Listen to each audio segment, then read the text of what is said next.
বন্ধুরা, কলকাতা থেকে মাত্র 180 কিলোমিটার দূরে থাকা মংলা পোর্ট বাংলাদেশ তুলে দিয়েছে চীনের হাতে। শুধু তাই নয়, আমাদের বর্ডারের একেবারে গায়ে লেগে থাকা চিটাগং পোর্টও এখন চীনের দখলে। আর সব থেকে ভয়ঙ্কর খবর হলো, আমাদের শিলিগুড়ি করিডোরের মতো অত্যন্ত সেন্সিটিভ পয়েন্টের কাছেই তিস্তা প্রজেক্টের কাজও চীনকে দেওয়ার প্রস্তুতি চলছে। ক্লিয়ারলি দেখলে বোঝা যায়, বাংলাদেশ যেন তাদের সমস্ত স্ট্র্যাটেজিক অ্যাসেট ভারতের বিরুদ্ধে ব্যবহার করার জন্য চীনের হাতে তুলে দিচ্ছে। আর বিনিময়ে ভারত কি পাচ্ছে? শুধুই ঘৃণা আর ভারত বিরোধী স্লোগান। একদিকে তারা চীনকে পোর্ট দিচ্ছে, আর অন্যদিকে ভারতকে গালিগালাজ করছে। কিন্তু আশ্চর্যের বিষয় কি জানেন? ভারত যখন বাংলাদেশের জন্য ভিসা অ্যাপ্লিকেশন ওপেন করলো, মাত্র 24 ঘন্টার মধ্যে 1.4 লক্ষ ভিসা জমা করেছে। হ্যাঁ, ঠিকই শুনেছেন, 24 ঘন্টায় প্রায় 1.5 লক্ষ। বন্ধুরা, আমরা কি শুধুই এই উদারতা আর বরত্বর উপর ভরসা করে বসে থাকবো? আমরা কি ভাববো যে আমাদের এই ভালো মানুষ দেখে প্রতিবেশীরা তাদের পলিসি বদলাবে? যদি আমরা এটা ভেবে থাকি, তবে তার থেকে বড় বোকামি আর কিছু হতে পারে না। সবাই কি এবার আসেনি যে ভারত তার নিজস্ব মনরো ডকট্রিন ঘোষণা করবে? ক্লিয়ার মেসেজ দেওয়ার সময় এসে গেছে। আমাদের আশেপাশে তৃতীয় পক্ষের কোনো নাক গলানো আমরা আর বরদাস্ত করব না। আজ ডেইলি স্টারের মতো পত্রিকা বলছে, বাংলাদেশ চীন সম্পর্ক এক নতুন যুগে প্রবেশ করেছে। মিডিয়া পরিষ্কার বলছে, এটা আর শুধু বন্দুক বা জেটের রাজনীতি নয়, এটা ভারতকে ঘেরার একটা strategic master plan. Eastern flank কি তবে ভারত হারিয়ে ফেলেছে? আর আমরা কি করছি? আমরা গান্ধীজির দেশ, আমরা বদান্যতা দেখাচ্ছি, ভিসা খুলে দিচ্ছি। এই ট্যুরিস্ট ভিসা আসলে একটা ব্যাকডোর, যার মাধ্যমে হাজার হাজার মানুষ ভারতের সস্তা মেডিকেল ফেসিলিটির সুবিধা নিতে আসে। কিন্তু তসলিমা নাসরিন একটা অত্যন্ত প্রাসঙ্গিক প্রশ্ন তুলেছেন। এই যে 1.4 লক্ষ মানুষ ভারতে আসার জন্য ভিসা চাইলো, এদের মধ্যে কতজন ইন্ডিয়া আউট ক্যাম্পেইনে গলা মিলিয়েছিল? এদের মধ্যে কতজন ভারতের শিলিগুড়ি করিডোর দখল করার স্বপ্ন দেখে? কতজন তিরঙ্গাকে অপমান করতে প্রস্তুত? বন্ধুরা, এই ভালো মানুষের চূর্ণ আমাদের বছরের পর বছর ধরে খাওয়ানো হয়েছে। 1954 সালে চীন যখন তিব্বত দখল করলো, আমরা অন্যদিকে মুখ ঘুরিয়েছিলাম। ফল কি হলো? মাত্র 8 বছরের মাথায় 1962 সালে চীন আমাদের আক্রমণ করলো। 1960 সালে পাকিস্তানের সাথে সিন্ধু জলচুক্তি করলাম। 5 বছরের মাথায় পাকিস্তান আমাদের আক্রমণ করলো। 1965 সালে রক্ত দিয়ে জেতা হাজি পীর পাস আমরা 1966 সালে ফিরিয়ে দিলাম। 1971 সালের পর সিমলা চুক্তিতে ভাবলাম সব ঠিক হয়ে যাবে, কিন্তু পেলাম 1000 কাটস এর পলিসি আর সন্ত্রাসবাদ।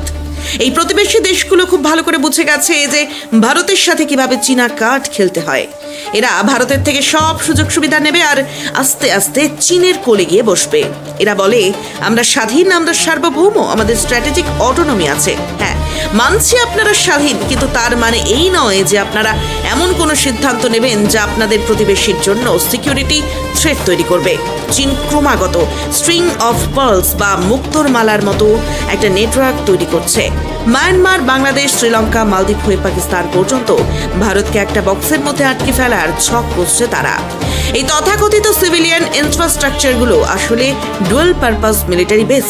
যেদিন তাইওয়ানে চীন হামলা করবে, যেদিন ফার্স্ট আইল্যান্ড চেইন ভেঙে যাবে, সেদিন চীনের 500টি নেভাল যুদ্ধ জাহাজ এই পোর্টগুলোতে এসে ভিড়বে।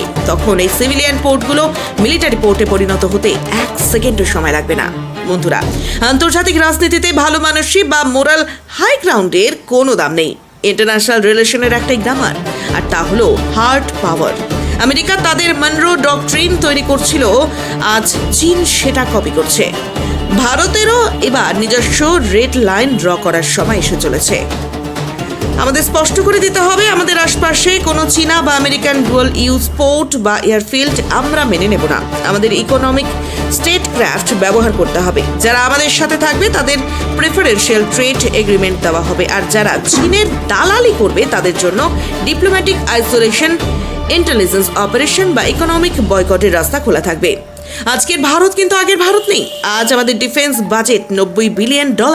তুরস্কের মতো দেশ, যাদের ডিফেন্স বাজেট মাত্র $30 বিলিয়ন কম, তারা যদি সিরিয়া থেকে শুরু করে চারপাশের জিওপলিটিক্স নিয়ন্ত্রণ করতে পারে, তবে আমরা কেন পারবো না? 2008 সালে চীনের জিডিপি ঠিক ততটাই ছিল যতটা আজ ভারতের। 2008 সালের চীন যদি নিজের পাওয়ার দেখাতে পারে, ভারত আজ কেন গুটিয়ে থাকবে? ভারত মহাসাগরের ফিজিক্যাল জিওগ্রাফি এমন যে এখানে ভারত ছাড়া আর কারো আধিপত্য থাকা সম্ভব নয়। আমাদের শুধু নিজেদের এই পাওয়ার প্রজেক্ট করার যে দ্বিধা বা সংকোচ আছে সেটাকে ঝেড়ে ফেলতে হবে। দিল্লিকে আজ কঠিন সিদ্ধান্ত নিতেই হবে। হয় আমরা মনরো ডক্ট্রিন বানাবো এবং প্রতিবেশীদের বুঝিয়ে দেবো যে আমাদের বিরুদ্ধে গেলে তার চরম মূল্য চোকাতে হবে, আর নয়তো একদিন সকালে উঠে দেখবো আমাদের স্ট্র্যাটেজিক স্পেস পুরোপুরি বেদখল হয়ে গেছে। আপনার কি মনে হয় ভারতীয় কি এবার প্রতিবেশী দেশগুলোর বিরুদ্ধে কড়া পদক্ষেপ নেওয়া উচিত? অবশ্যই কমেন্ট করে আপনাদের মতামত জানান। জিওপলিটিক্স এবং ডিফেন্স পলিসির এরকমই রিয়েলিটি চেক পেতে ভিডিওটি লাইক করুন, প্রচুর পরিমাণে শেয়ার করুন এবং চ্যানেলটি সাবস্ক্রাইব করে বেল আইকন প্রেস করতে ভুলবেন না। জয় হিন্দ।